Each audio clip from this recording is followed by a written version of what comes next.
Welcome back to another episode of Sex, Drugs, and Soul.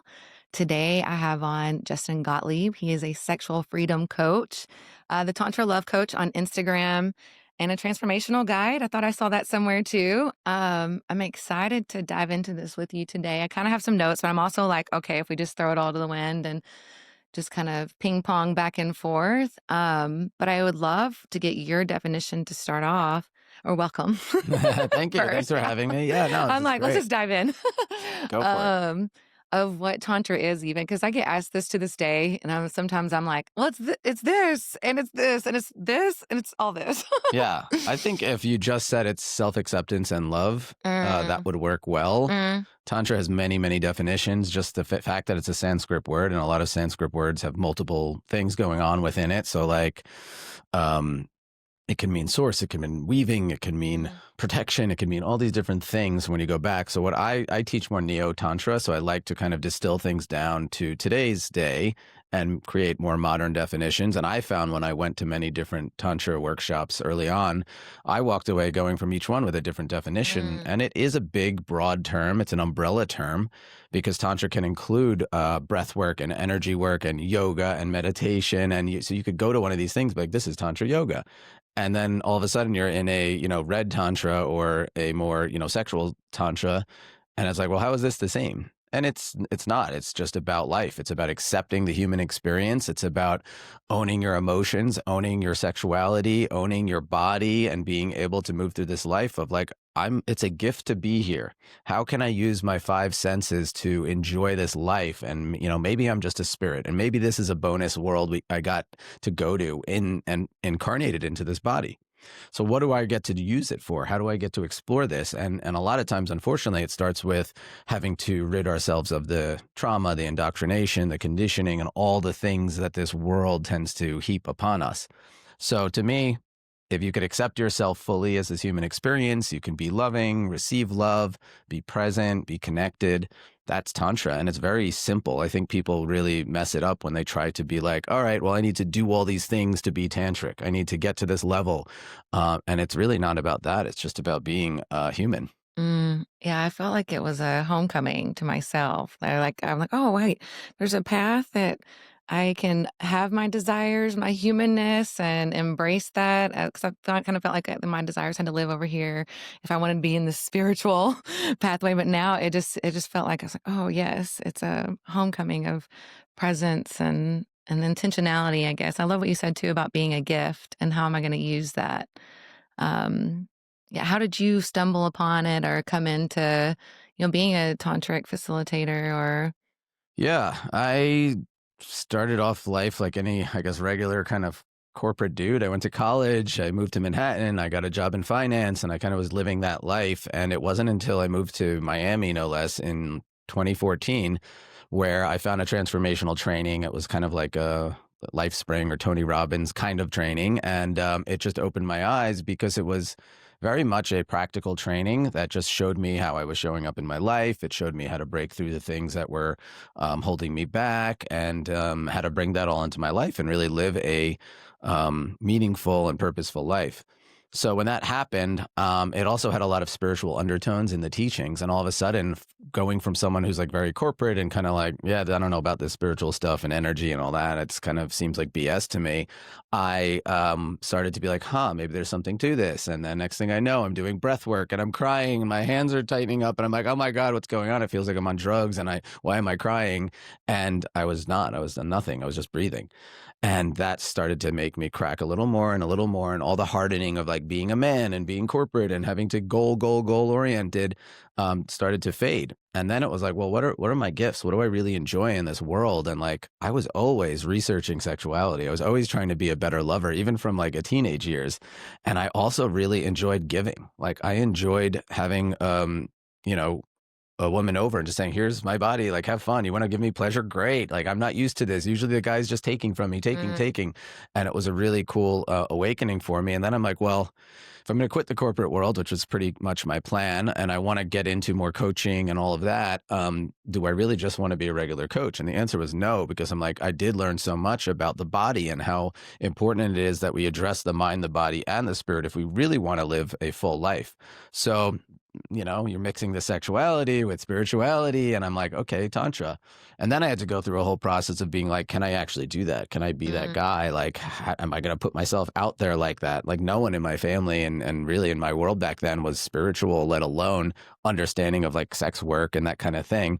And it took me a while to even like say that I was doing sex work. So that kind of opened up all this challenges as well as opportunities. And then one day I just said, okay, I'm going to quit my job and I'm going to travel the world for a year. I'm going to do my Tantra trainings and learn from as many different people as I can. I was very adamant about not just following someone else's path or mm, one school, and I wanted to make it my own. And then I was fortunate enough to have experience now in the spiritual world, in the corporate world, and be able to say, well, what's missing here is there's no really grounded, very mm. clear and concise Tantra trainings where also it might be a little more high end. And I kind of started to fill that gap there. And that really allowed me to be, successful in that world and reach a new audience of people that maybe weren't attracted to the super kind of spiritual and Yeah. esoteric side of things. I was about to say you can speak to a point of relatability with someone versus, if, instead of it's like being all in the woo, Yeah. it's like, okay, but can you meet me in my humanness? Can you understand the path that I walked because you walked it yourself?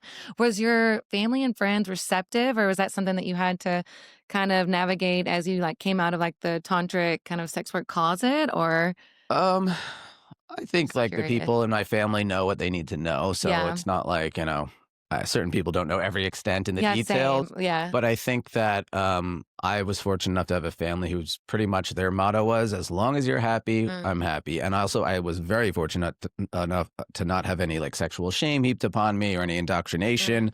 My family was kind of chill and more just like not religious, really just like I think I got the push more so to be like the corporate world and like get the good job and make a lot of money and the family and the kids, and that was just what they knew, and nothing wrong with that. But I had to really veer off course, and I'm still to this day I think the only one in my family that's kind of more in the spiritual, entrepreneurial, and that side of mm. things.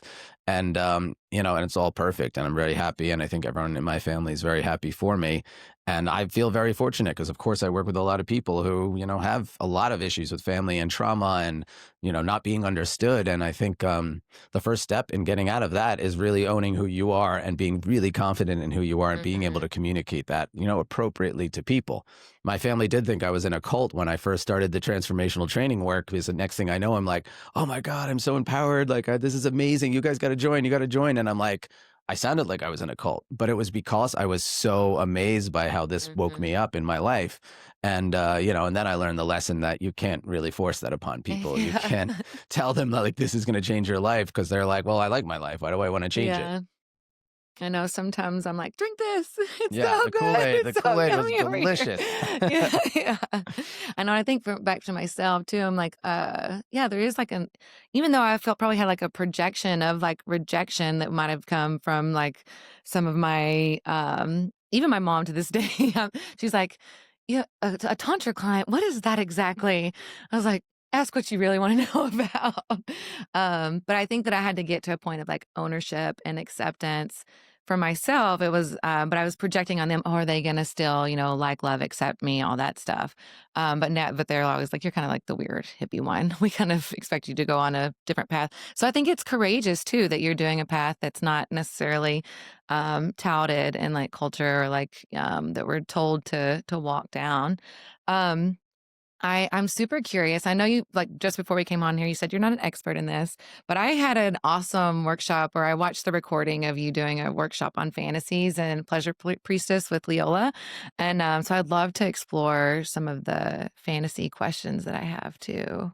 Yeah, please. Yeah. I'll just say that I think there's not enough focus on like fantasies and Mm, sexual liberation and like what do you do once you've found your healing and hmm. safety in this world? Like where do I go to really explore my edges?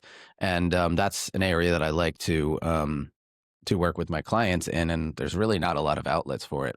Yeah. I would love to kind of what can our fantasies tell us or what can they reveal to us like some about hidden desires or something deeper? Yeah, I don't Um, think any fantasy is random. It's yeah. there's no coincidence that that's your fantasy, right? And I always like to say where there's horniness, there's healing. So what that means really is like, well, once you accept your horniness, your sexuality, your fantasies, now you can go start to work with it, right? Because a lot of us just repress our fantasies. We repress all parts of our sexuality. And then it's like, well, now you have to pretend it's not there, or Mhm. you're I don't know, it's coming out in weird ways. It usually will come out somehow. But if you own it and you really notice it and you go, okay, so like where did this come from? Is there a way that I can access this in a more healthy way? Because a lot of times our fantasies are coming out and they become obsessions or addictions, or something we do on a screen, masturbating, and it becomes this like really like not good feeling thing when it doesn't have to be. And not every fantasy has to be acted out, right? So there's plenty of fantasies that you couldn't or wouldn't act out in the real world. But if you reject that aspect of you, it's gonna rear its ugly head in some way. So to me, the most important part is just to really acknowledge, like, hey, this is a fantasy of mine. And like, the way to do that is sometimes to look at, all right, if you look at porn, like what are the categories on Pornhub that I'm looking at? Why am I looking at those? And like, or I like to ask people, like, what is it that you think of if you're like not able to come, but you're trying to Mm. come? And Mhm. usually people have that one thing or category that they go to that really turns them on. So people generally know their fantasies. They know what they are. They just don't usually talk about them. Yeah. I've been asked it before and I'm like, "Ooh, Dora," I'm like, "Which level do you wanna go to? Do you wanna go to, Exactly. like, surface level or, like, after a tequila where I feel a little more comfortable opening up or saying what this one is?" It sounds like getting curious with the fantasies. Yeah, getting curious, but to your point, like the deeper you go, Mhm. the more vulnerable it is. People Yeah. talk about vulnerability, and it's like, well, it's not just talking about the pain and hurt in your life. It's also being like, can I be vulnerable enough to share with my partner that I have this really kinky fantasy that might really weird them out, and they might run. And then what I found is that when you do that, you actually get closer, right? Vulnerability is the Mhm. gateway to intimacy. Mm. So if you're being vulnerable, be vulnerable in all areas, including your sexuality. And most of the time, I work with couples, and I do a fantasies exercise with them where they can explore and, well, they could share their fantasies in a safe way and potentially even explore them. And a lot of times, they've never told their partner this fantasy, and sometimes the partner is the same one. And for years, they've been Oh, living together wow. and just never told each other that they had this fantasy. So to me, it's just this, yeah, it's this kind of repressed area that we can really open up. And once we open it up, not only do we feel better about ourselves, not only is there healing available, but there's also the opportunity to maybe explore this with your partner or with others. And it leads to a lot of liberation and freedom and better communication and empowerment. So it's not just some little silly thing about pleasure, it's about so much more. Mhm. So if we can really go deep into it, and there is, again, where there's horniness, there's healing, there's usually healing to it, right? Like if you think back to like your teenage years or something, there may be a link to this, or maybe you got cheated on and now you have some kind of fantasy around being cheated on or cuckolding or whatever. And these things happen for good reason. And if you just hold it as a dirty little secret, you're never going to heal from it. You're never going to create empowerment from that fantasy. I love that. How do you recommend or like how do you set the container for like safetiness or say for a couple, say a couple comes in, like what would you start with or what would you suggest to a couple that wants to open the door to fantasies or more expression of them Yeah, or first, I do not recommend doing this on your own. You okay. should do this Yeah, with yeah. me, and I'll give you the secret to it. It's Yeah. not it's nothing crazy, but the fact is first of all, you both have to agree that you Mm, want to hear these fantasies. You want to hear your partner's fantasies, and you're not going to take it personal, right? So if I have a partner and I'm like, I want to have a threesome with two women, and she's like, I knew it, da, da, da, da, goes crazy mhm, on it, then, that's not going to make me want to share anything with her anymore. So what I do is I sit them both down and I have them agree that all they're going to do is once they hear their partner's fantasy, if it triggers them or something's coming up in them, they just raise their hand and we do some breathing. And then we take some separation between them saying what the fantasy is and then their partner being able to explore and share like what came up in them around that fantasy. And then since I'm there with them, I can help work them through it and let them mm. see that like, okay, this is your own stuff that's coming up around it. Their fantasy is neutral. I was about to say, like, I watched something of yours earlier and I loved it, and I'm glad it's kinda coming in, the neutral piece, like how everything is neutral and it's like how we whatever charge or perspective that we're bringing to it.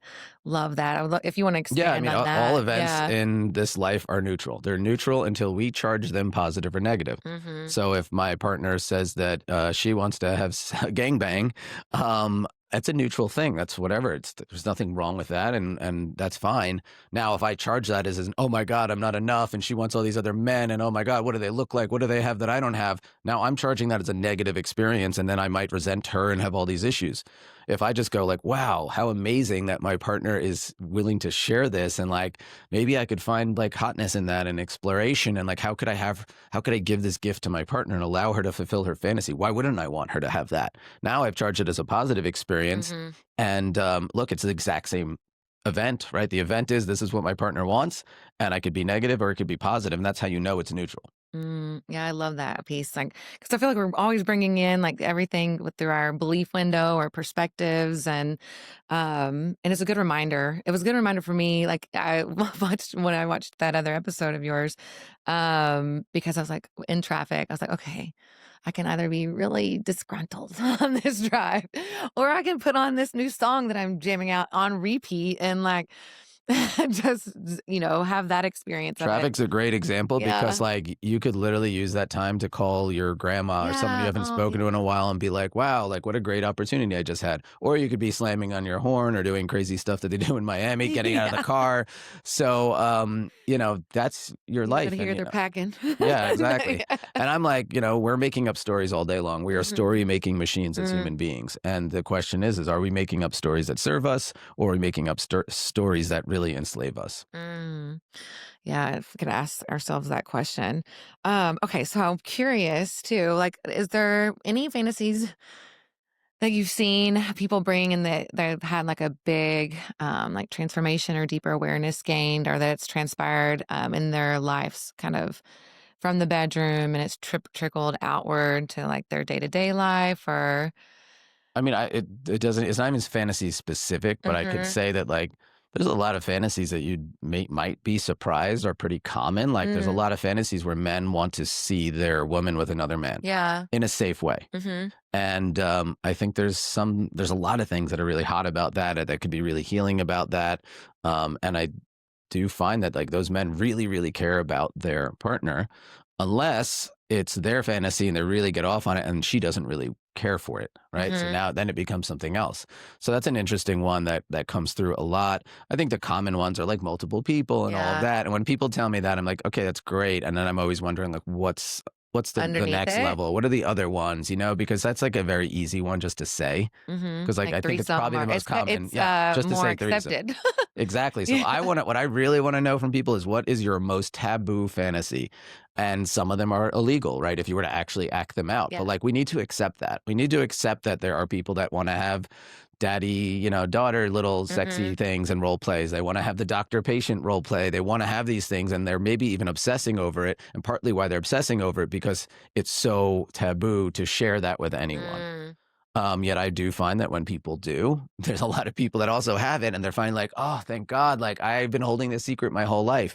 One of my friends taught me about this book talk thing, which is, I guess all these girls are Oh, reading wait. these really smutty books. Oh, yeah. And I had no idea. And I'm like, oh, what are they about? And they're like, oh, they're all about like incest and like, age Oh. play and all this stuff. And I'm like, wait a second. This is like mainstream now. And she's like, yeah, girls are reading these. She's like, I've read 100 of them. And I'm like, 100 of these books, and I'm like, this is what people are reading. And the reason they're reading it, and the reason that like when you look at Pornhub, what are the Mm. most common categories? It's like I think I looked at the research. I think it was hentai was number one, and I'm like, "What is that?" that's like cartoonish porn with Okay. tentacles, but there's also a lot of like incestual. It's basically I think the reason it's cartoonish is because the themes that they use they could never actually really show, with human beings in a sense. Mm. So it's really taboo, right? The next ones are usually like incestual, like stepmom and Daddy or stepdad, and yeah, yeah. those are really big. So there's the incestual category. There's a lot of teen stuff, age play that. So it's like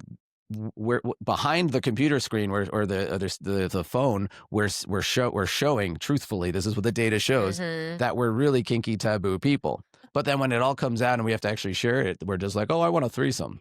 Yeah, right, let's see your browser history. Yeah. Do you think that it's because it's so or that so powerful that You know what I mean? Like, as far as, like, why does it stay taboo? Because there's so much shame and stigma in this Mhm. world that, like, literally, if you tell someone you're into age play, they're like, "Oh, you're a pedophile," and you could literally get canceled and your whole life's ruined. Wow. If you say that you love to dom people and you like, consensual non-consent, like, it's like there's someone might just go, "Oh, like, maybe he's a rapist." There's, like, Mhm. literally this stigma where so it's like, why would I want to bring that out into the world or into the Yeah. public, right? Or what about this? You're a guy and you wanna explore with another guy, but you're hetero. You're Mhm. totally you consider yourself straight, you consider yourself only wanting to be with a woman and generally only want to play with women, but like maybe you're a little curious. Maybe there's a little kink to it. Mhm. Why are you going to bring that out into the real world where people will just go, oh, well, you're gay or you're bi or whatever, and they want to label you? Yeah. So it's honestly the outside world and all of the crap that we have to listen to that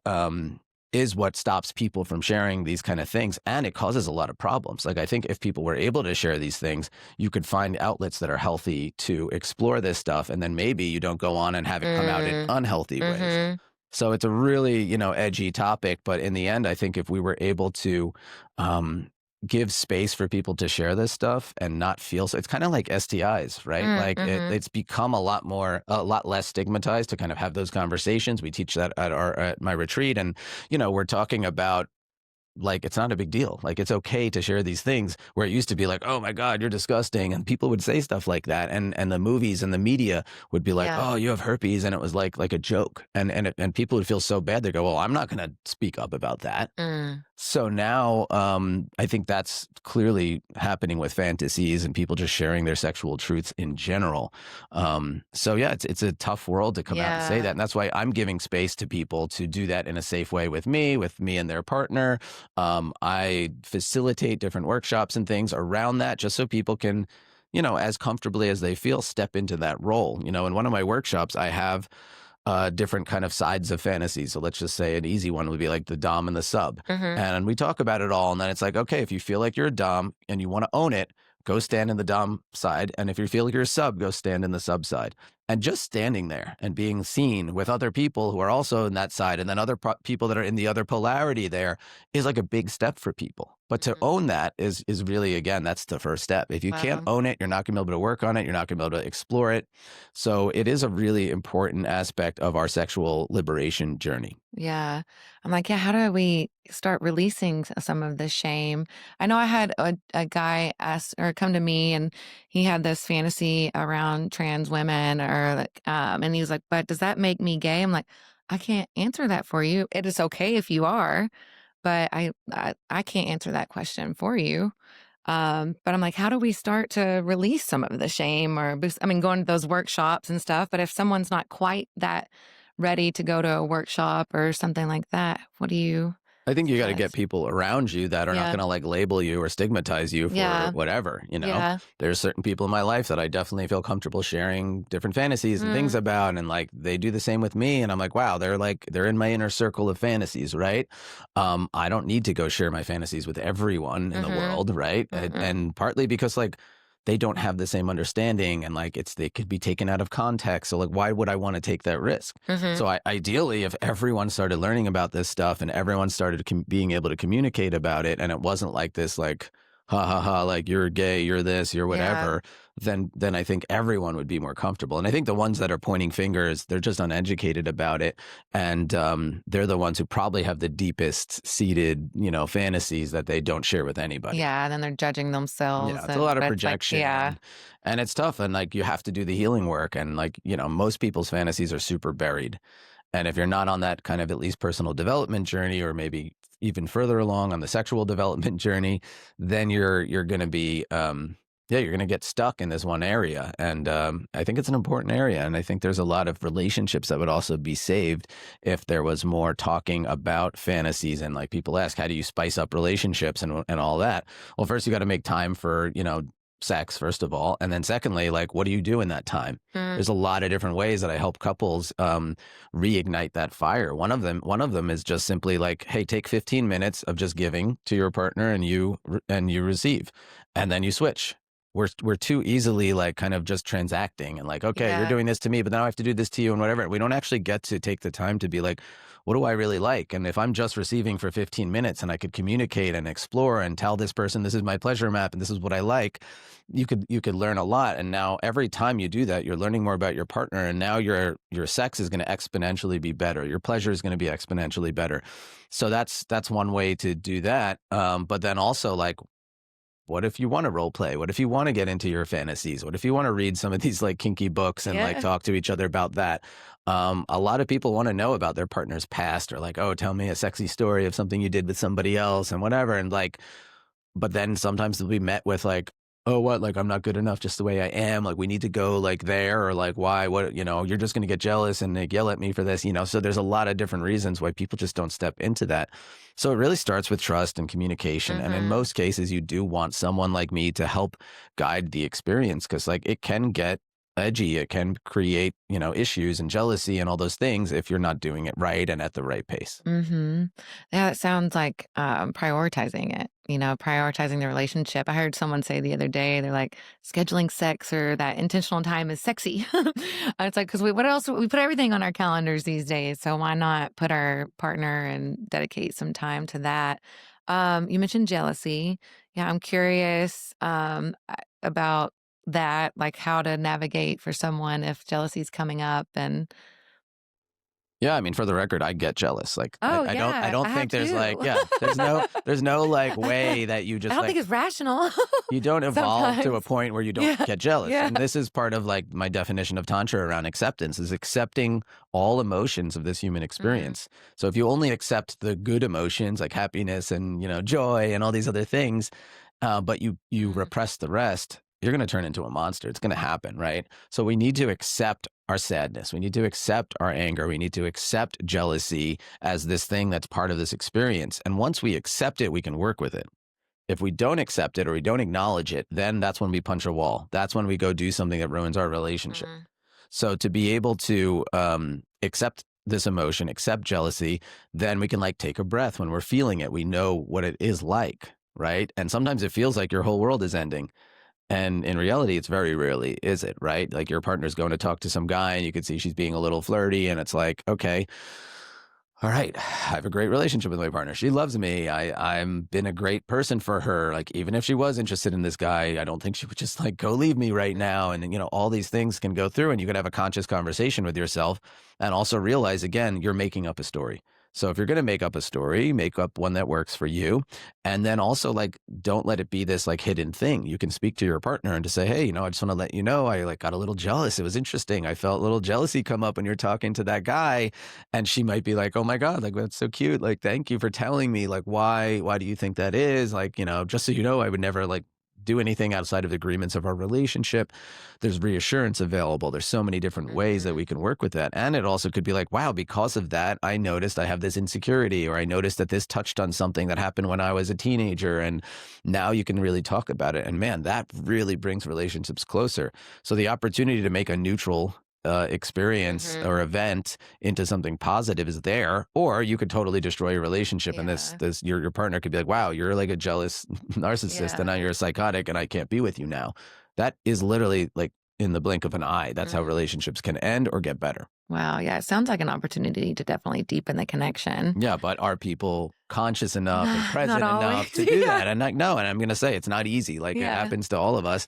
I've even caught myself in moments where I'm like, okay, like I'm feeling this kind of way, and I know I shouldn't go have this conversation this way, but like I feel like I need to. And it's like, and then what do I get? I get the result I know I'm gonna get, and this person maybe wants to distance, as opposed to how do I make this conversation a more connected experience? One of the things I teach any of my clients around dating and relationships and all that is really like, when you meet people, make your intention just to connect with them. mm, Don't make your intention to, do these like crazy things. Like, I would need to get her number. I need to go have sex with her. Maybe this will be my wife. Just be in the space of, how can I connect with this person? mm, And with that, how can I leave everybody better off than I found them? I love that question.